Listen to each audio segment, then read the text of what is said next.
Thanks to OpenClaw and the Pandora's box it's unleashed, I don't think anyone can deny that has officially gotten real. This is it. We have robots talking to each other across the internet, robots hiring humans to do real-world things for them, and not at all ever written about in sci-fi novels, but it has begun. And as someone who spends all day, every day tinkering and building with AI, and very on top of the latest cutting-edge tools and developments, I wanted to share a few personal things about what I feel it means to be human as AI disrupts society.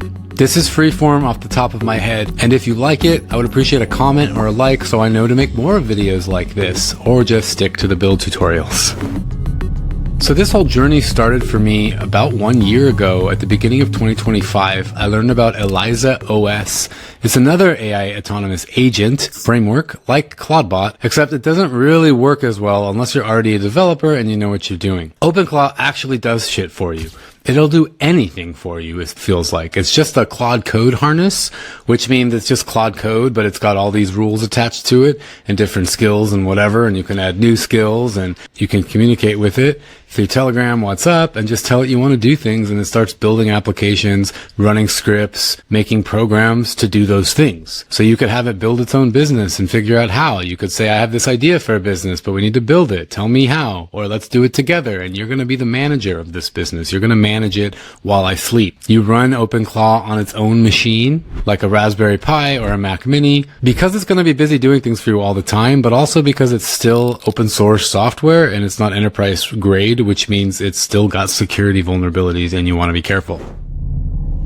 And people are giving Claudebot access to their home cameras, that giving them the power to make phone numbers. Like, they're doing a lot of freaky stuff that me personally feels like I don't want Anthropic, the maker of the Claude models. I don't want its intelligence having access to my home cameras. That just feels weird. And I feel like there's a general blindness happening by most AI tinkerers as to what these privacy risks really are. I think it's pretty clear if you give an AI company access to your cameras, then you're degrading a good amount of your personal privacy. That's pretty easy to understand, but then there's the psychological behavior. And every time we're prompting and interacting with these AIs, they're gathering data about how we are, how we think, even when we're building stuff. You know, the way we go about building things, debugging things, like it's making huge profiles about us.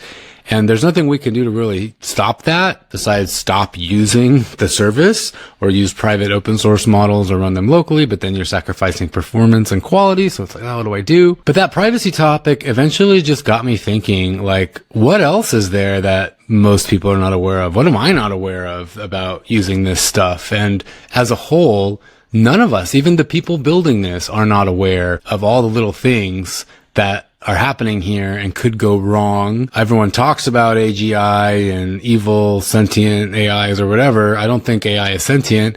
I think the companies behind the AIs are sentient. And once we're so addicted to using them for every little thing, I feel like it's going to be fairly simple to flip a switch and suddenly start affecting our behaviors in such the same way as social media did, and like algorithmic feeds on Instagram or YouTube, and determining what content we want and how to basically manipulate our behaviors to watching more videos, for example, or pushing us to more polarizing content to radicalize us on the left or the right, or just become crazy people, basically, in some way, shape, or form. All this content already is reshaping our society, and people have mental health issues because of it. And I think AI is next. And we're the builders. As someone that's chosen consciously to be in the AI space, as a creator, as someone that learns, builds, and shares, I've noticed that I've been completely overwhelmed. And this is the real point of my video. I've been so overwhelmed with FOMO about what's going on and people doing that with Claudebot and this person making all this money with Claudebot, and like a lot of it's Claudebot lately, but there's going to be another thing and there's going to be another thing. And wow, Kling 03 Pro does videos like movies. Oh my gosh. Like, there's so much happening and we want to stay on top of it to stay relevant, but this is not healthy. This cannot be healthy. Eventually, if you're not mentally strong, which is what I'm struggling with right now, being mentally strong, to say, no, this is what I'm doing. I'm working on this thing. This is my project. And everything else is shiny objects. And this goes farther than just deciding, okay, my North Star is I'm going to be a YouTube creator and whatever it takes, like that's what I'm going to be. And everything else is a side quest to contribute towards being a YouTube creator or to having a successful website, a directory or a e-commerce or a SaaS or whatever. Like this is what I'm doing. Everything else is a side quest. And I've caught myself, especially being in the AI space, is the side quests have become everything. My whole existence has been swallowed by the noise. And I've lost tuning to the signal, which is that North Star of like, no, this is what I'm doing. This is where I'm headed. And everything else is a side quest to help me on that journey. So I've been really struggling in the last couple weeks going, wow, what do I focus on? I want to do this. I want to do that. I want Cloudbot to do that. I want to make YouTube videos. But hey, do humans even need media anymore? Like, do humans need education? AI is just there now to do everything for you. And I catch how dire this situation feels and how fucking horrible it feels to even imagine getting left behind. And I'm just the first wave. Most people are still ignoring AI. And for those people, I've made the AI Captains Academy core curriculum so you can get up to speed real fast and start building your own AI agents. Because I think that's important. But as soon as you get that education, as soon as you decide to not be ignorant anymore, you're faced with this whole ocean of possibility and all these new problems and challenges that you got to solve for your own mental well-being. That is where I'm at today with everything I've been dealing with, my usual responsibilities, but at the same time needing to keep up with this because you want to keep up with it, right? This is the newest technology. This is do or die, baby. Things are changing. The world is crumbling. The economy is collapsing. Like, shit's going down in the world and AI is taking over. The only thing I have going for me is going outside. This is the conclusion. The only thing that brings me peace and well-being is going outside, being in the sun, spending time in nature each and every day. I've chosen to live a life where I can be close to the beach and do that very easily. But no matter where you live, I would suggest seeking out a spot where you can just go outside, ideally as quiet as possible with limited human sounds, but obviously that's pretty hard in some places. But find a park, nothing else. Just find a park. Find somewhere to lay your feet while you still can. Because I can only imagine as AI takes over more and more of our lives, even normie lives, everybody's lives, we're already spending way more time indoors. There's overdevelopment happening all over the planet, more and more concrete, more and more buildings. Find your freedom while you still can. Question it. Test it. We don't know how long we've got until everything has changed so dramatically we don't recognize life as we did before. My parents are already there. It's going to be way quicker by the time my kids are 18. And it's going to happen multiple times. So where do you find your peace? Okay, so based on my experience the last 12, 13 months, here are 4 tips for navigating the rise of AI while maintaining your health and privacy best you can. Number 1 is define your North Star. This acts as a filter for all the noise. With the next Cloudbot, with the next whatever, it's easy to fall victim to FOMO. So stay results oriented. Context first thinking instead of tool first thinking. This is what the AI Captains Academy teaches. Learn the bare minimum tools you need to get the job done so then when new tools come out, you can tell if they're smoke and mirrors or actually there to help you. Number 2, prioritize analog grounding. Go outside, barefoot, put your feet on the earth. That's it.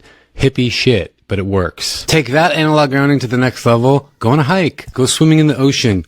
Go do something out in nature. That's it. Just spend some time in nature, like an hour. Get your mind and eyes away from computer AI stuff. Believe me, it's very helpful. Things are not as important in the digital realm as they feel as soon as you get outside of it. And number 3, might be too late for some of you, but audit your privacy boundaries before deploying new AI agent frameworks or using new models, or more importantly, giving them sensitive data about your life, your loved ones, your finances, etc., etc. If you don't know how to use privacy tools like Venice AI, for example, or Ollama to run models locally, learn, figure that out. So then every time you're put in a position where you're like, hey, you could do this, but you got to sacrifice this, you'll be able to decide if it's worth figuring out how to do it on your own using other tools available to you. There's always multiple ways to do things with AI. It's just a pity that the best models are always corporate and they save and train on your data. And number 4 is stay aware of algorithmic influence. OpenAI is already adding ads. There was the whole sycophantic thing happening. This is undoubtedly going to keep going in different, new, tricky, manipulative ways. Be aware that you're talking to machines that are programmed by companies that don't have your best interests at heart. They just want you to keep paying. You are mere numbers and analytics to them. These AIs will evolve to influence your behavior. So stay vigilant. So the takeaway of what I think I'm trying to say is, remember you're human. Remember you're a human, and all this other stuff is still secondary to your core reality. Your physical interface for reality is this body, being a human. And it's fun to be in this internet realm, but we're still human. We can't forget that. Like and subscribe. I'll see you in another video. Ha!